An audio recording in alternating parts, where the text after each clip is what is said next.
Students BSc second year का जो topic differential equation है, जिसमें हमने ये समझा कि partial differential equation, ordinary differential equation दो तरह की होती हैं। अब ऑर्डिनरी डिफरेंशियल इक्वेशन के हम सॉल्यूशन को शुरू करते हैं, और जो सबसे पहला मेथड है वो है वेरिएबल सेपरेबल।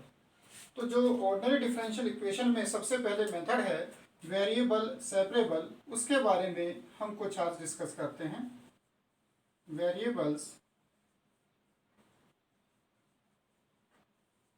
सेपरेबल, तो इसका नाम भी इसी मेथड को बताता है कि यहाँ पर हम ऐसे डिफरेंशियल इक्वेशन की बात कर रहे होंगे जिसमें वेरिएबल्स को सेपरेट किया जा सके।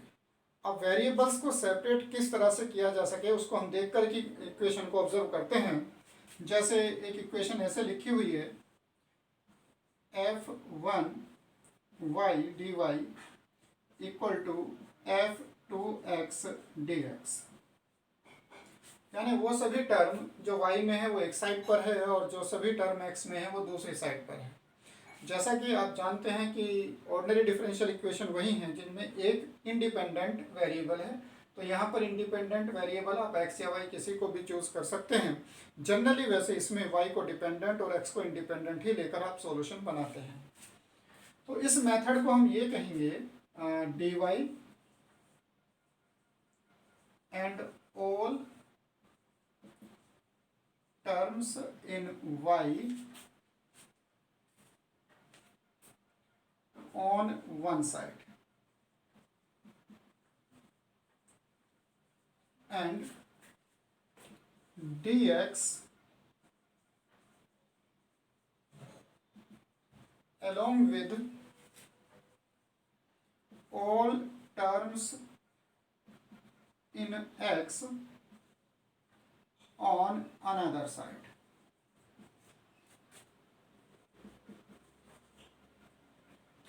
तो यहाँ पर ये हमारा मेथड है जो वेरिएबल्स सेपरेबल है। dy और dy के साथ वो सभी टर्म जिनमें y है उन्हें तो एक साइड पर रख देंगे, और वे टर्म dx के साथ होंगी जो x में हैं उन्हें दूसरी साइड पर रखेंगे, और फिर हम उसका इंटीग्रेशन करते हैं। तो ये मेथड हमारा कहा जाता है वेरिएबल्स सेपरेबल, क्योंकि हम वेरिएबल को ही सेपरेट कर रहे हैं। तो यहाँ पर ये लेफ्ट साइड पर जो हम लेते हैं इसको जनरली हम डिपेंडेंट वेरिएबल यानी y की टर्म ही लेते हैं। इसको अब हम एक्सप्लेन करते हैं क्वेश्चन से। y minus x dy upon d x equal to a bracket y square plus dy upon d x. Variable separable, तो dy के साथ सभी टर्म y की होनी चाहिए। अब यहाँ पर इसका मतलब हमें dy को और dx को अलग अलग करना होगा। तो इसी डिफरेंशियल इक्वेशन को हम इस फॉर्म में भी लिख सकते हैं, y dx minus x dy equal to a y square dx plus a dy। तो जो डिफरेंशियल इक्वेशन हमने ली थी उसको हम ऐसे फॉर्म में बनाने जा रहे हैं कि dy और dx ये सेपरेट हो जाएं। तो जो dy उनको एक साइड पर ले जाएं और जो dx हैं उन्हें एक साइड पर। तो ये हो गया y dx minus a y square dx। तो ये दोनों में dx था, उन्हें हमने ले लिया। अब dy की जो टर्म है वो एक तरफ ले रहे हैं, x dy plus a dy। इन दोनों में से dx कॉमन लिया, तो कॉमन लेकर के ये बाकी आ जाता है y minus a y square, और यहाँ पर dy कॉमन लेने पर x प्लस a dy। तो इस तरह से आपने ये फॉर्म तो बनी, लेकिन dy के साथ अभी भी y की वैल्यूज नहीं है।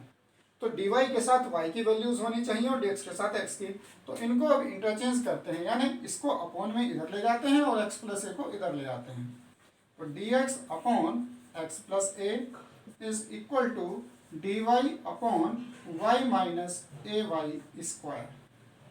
अब ये आप पर डिपेंड करता है कि आपने डिपेंडेंट और इंडिपेंडेंट किसे चूज करना है। जनरली हम ये रखेंगे कि जो लेफ्ट साइड है उसे y को रखेंगे, जिसे हम डिपेंडेंट वेरिएबल लेंगे। dy upon y minus a y square equal to d x upon x plus a. तो स्टेप 1 क्या था कि आप पहले इक्वेशन को इस फॉर्म में बनाएं।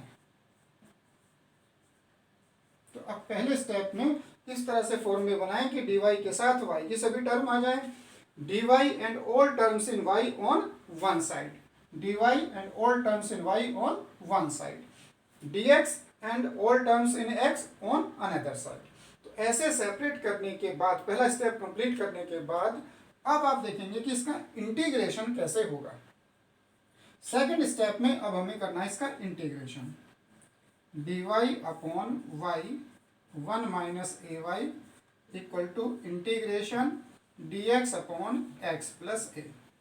तो हम इस वाले को डायरेक्ट समझ पा रहे हैं कि जो इसका इंटीग्रेशन है वो तो log में बन गया log x प्लस ए। ये जो लेफ्ट हैंड साइड है इसका इंटीग्रेशन हम कैसे करें। तो ये जो इंटीग्रेशन है ये पार्शियल फ्रैक्शन से इंटीग्रेशन हो जाएगा।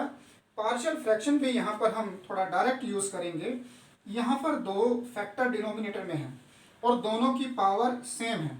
तो जब भी कभी ऐसा होता है तो हम पार्शियल फ्रैक्शन को डायरेक्ट भी ट्राई कर लेते हैं। कैसे?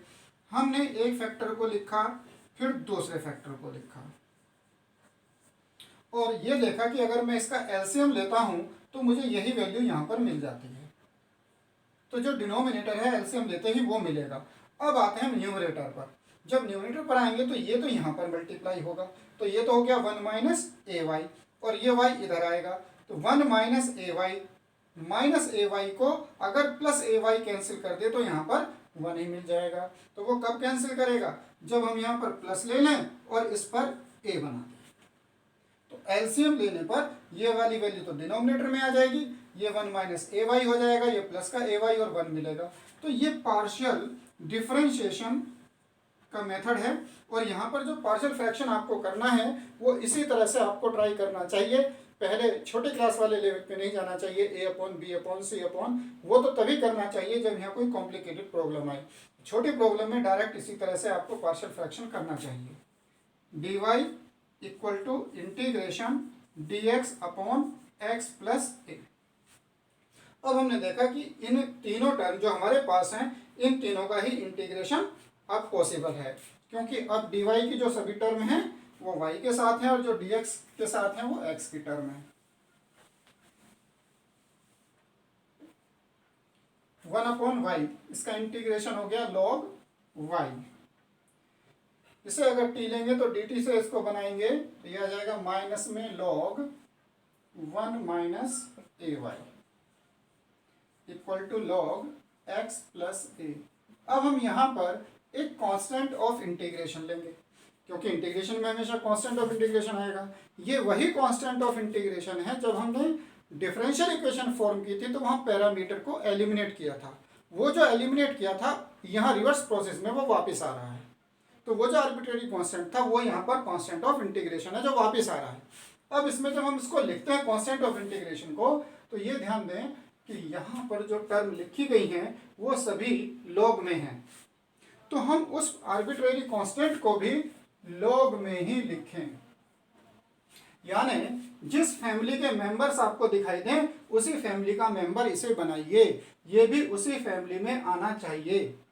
तो अगर यहाँ पर ये सभी लॉग में आ रहे हैं तो लॉग बना दीजिए। अगर मान लीजिए बाई चांस ये tan इनवर्स में होंगे तो इसको भी हम tan इनवर्स बना देंगे। इससे हमारे अब इसमें कैलकुलेशन भी हो जाएगी कि यहाँ पर log x माइनस log y का फॉर्मूला अप्लाई कर देंगे। log y upon 1 minus a y equal to log x plus a c. अब एंटीलॉग लेते हैं। y upon 1 minus a y equal to x plus a into c, y equal to c x plus a 1 minus a y. तो ये हमारा solution आता है differential equation का। और कौन सा मेथड है? Variable separable. तो वेरिएबल सेपरेबल से मतलब होता है कि dy के साथ केवल y के टर्म लिखो और dx के साथ केवल x के टर्म लिखो और फिर उसके बाद उसका इंटीग्रेशन आप करें।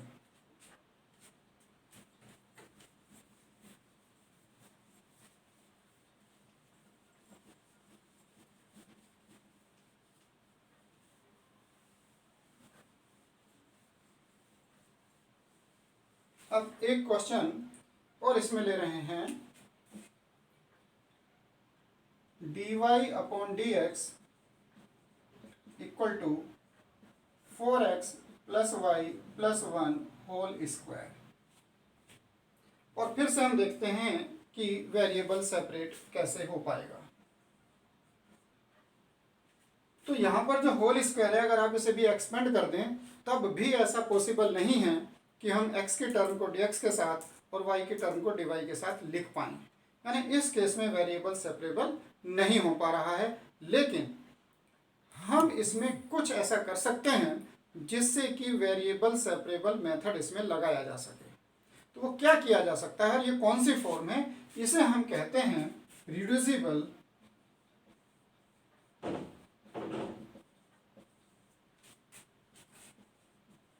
Variable separable form. Reducible variable separable form यानी वेरिएबल सेपरेबल फॉर्म तो नहीं है, लेकिन उसमें इसको रिड्यूस किया जा सकता है, उसमें इसे बनाया जा सकता है। और इसकी भी खास पहचान है, ये तभी हो सकता है when ax plus by plus c form occurring in the question। अगर हमें यहाँ पर ax plus by plus c की फॉर्म मिलती है तब इस तरह से हम क्वेश्चन को कर पाते हैं। तो ये ax plus by plus c ऐसी फॉर्म है जहाँ पर हम वेरिएबल को सेपरेट तो नहीं कर पाएंगे, पर उसमें कुछ सब्स्टिट्यूशन करके उसे रिड्यूस कर लेंगे ऐसे फॉर्म में जिससे कि वेरिएबल सेपरेट हो जाए। तो ये खास ध्यान देने वाली बात है कि हम ax plus by plus c की फॉर्म को ढूंढेंगे कि अगर वो है तो हम वेरिएबल सेपरेबल लगा पाएंगे, लेकिन एक सब्स्टिट्यूशन के बाद। क्योंकि ये यहाँ पर x और y अलग अलग नहीं हो रहे हैं, तो ये किसी भी तरह से अलग नहीं होंगे, तो हम एक इलाज ये सोचते हैं इनके लिए कि इनको फिर अलग अलग लो ही नहीं, इन दोनों को एक ही कंसिडर कर लें। तो यानी ये जो पूरी टर्म है इसे हम पूरे के पूरे को कुछ एक ही मान लें, taking 4x plus y plus 1 equal to v। एक नया वेरिएबल इसमें ले आते हैं क्वेश्चन में, और वो नया वेरिएबल v है। ऐसा लेने से हमारा जो y है वो इस क्वेश्चन से एलिमिनेट हो जाएगा और उसकी जगह v ले लेगा। इसका मतलब हम चेंज कर रहे हैं डिपेंडेंट वेरिएबल में, जिसे आप नाम दे रहे थे y। तो हम यहाँ पर कह रहे हैं चेंज इन डिपेंडेंट वेरिएबल।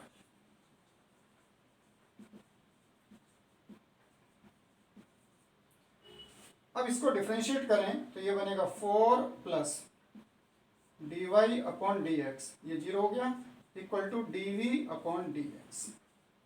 ये डिफरेंशिएशन हुआ with respect to x। This implies dy upon dx is equal to dv upon dx minus 4। अब हम ये वैल्यू जो हमारा ओरिजिनल क्वेश्चन है वहाँ पर सब्स्टिट्यूट करें, तो ये नया क्वेश्चन बनेगा dv upon dx minus 4 equal to v square. तो आपने देखा कि जैसे ही आपने इसमें एक नया v इसमें वेरिएबल लिया, तो जो v था वो किसकी जगह आया, y की, और y क्या था, डिपेंडेंट वेरिएबल।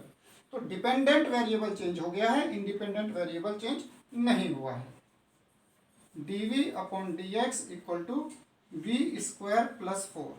और ऐसा करते ही अब ये वेरिएबल सेपरेबल फॉर्म बन जाती है।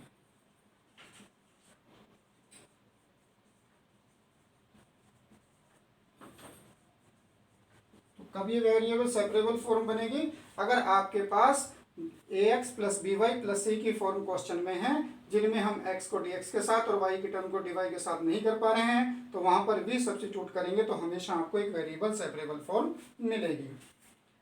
dv upon v square plus 4 equal to dx। Integration of dv upon v square plus 4 equal to integration of dx। इसमें इंटीग्रेशन से जो फॉर्मूला होगा अप्लाई होगा वो tan इनवर्स का होगा, और उसमें 1 अपॉन a आता है, तो यहाँ पर a की वैल्यू 2 है, उस 2 को कैंसिल करने के लिए हम पहले इसमें 2 से मल्टीप्लाई कर लेते हैं। दोनों साइड पर 2 से मल्टीप्लाई करके ये फॉर्म बनाई। अब इसका इंटीग्रेशन ये हो जाएगा tan inverse v/2 equal to 2x plus constant of integration. tan inverse और v हमने क्या इसमें लिया था, v हमने इसमें लेट किया था 4x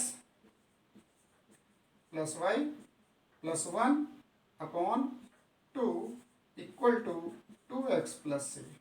इसको ऐसे भी लिख सकते हैं 4x plus y plus 1 equal to 2 tan 2x plus c। तो इस तरह से हम ये डिफरेंशियल इक्वेशन सोल्व करेंगे जो है रिड्यूसिबल वेरिएबल सेपरेबल फॉर्म। तो रिड्यूसिबल यानी रिड्यूस किया जा सकता है, इसे बनाया जा सकता है वेरिएबल सेपरेबल में, कब, जब उसमें ax plus by plus c की फॉर्म हो।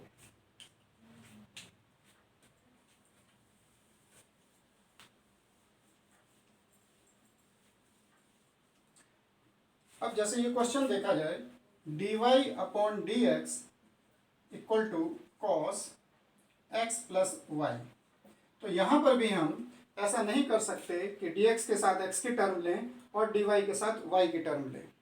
तो यहाँ पर भी हमें जो x प्लस वाई है ये एक्चुअल में वही ax plus by plus c की ही फॉर्म है। यहाँ पर a की वैल्यू 1 है, b की वैल्यू भी 1 है और c यहाँ पर 0 है। तो ये एक बार फिर से ax plus by plus c की ही फॉर्म है। तो इन क्वेश्चंस में आप इसको रिड्यूस कर सकते हैं, और रिड्यूस करने का क्या तरीका है कि जो भी आपको ये वैल्यू दी गई है उसको v लेट कर लेते हैं। डिफरेंशिएशन से ये ऐसे आ जाएगा dy/dx is equal to dv/dx। dy/dx की वैल्यू पुट करें dv/dx minus 1 equal to cos v, dv/dx equal to 1 plus cos v। और बाकी अब इसमें वेरिएबल सेपरेबल अप्लाई करके इसका इंटीग्रेशन हो जाता है dv/1 plus cos v is equal to dx। और अब इसमें इंटीग्रेशन और इंटीग्रेशन के बाद में v की वैल्यू जो एज्यूम की गई है वो वापस पुट करके इसका आंसर ले लेते हैं। तो आज हमने जो इसमें देखा है कि वेरिएबल सेपरेबल फॉर्म, और अगर नहीं है तो उसमें ax plus by plus c होगा, जिससे कि हम रिड्यूस कर सकते हैं वेरिएबल सेपरेबल फॉर्म में।